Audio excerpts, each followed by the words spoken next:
ఇవాళ గాంధీ భవన్ లో కీలక సమావేశం జరగబోతోంది.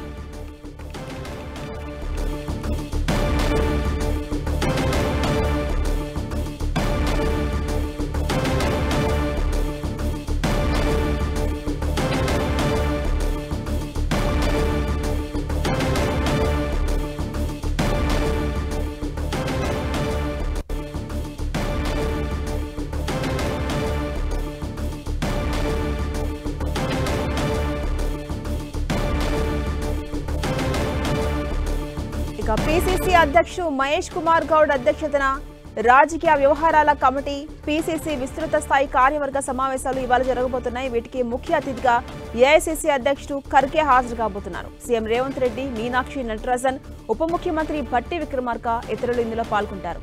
చేపట్టిన అభివృద్ధి సంక్షేమ పథకాలను ప్రజల్లోకి తీసుకెళ్లడం, ప్రతిపక్షాల దుష్ప్రచారం తిప్పికొట్టడం ఇతర అంశాలపై ఈ సమావేశాల్లో చర్చిస్తారు.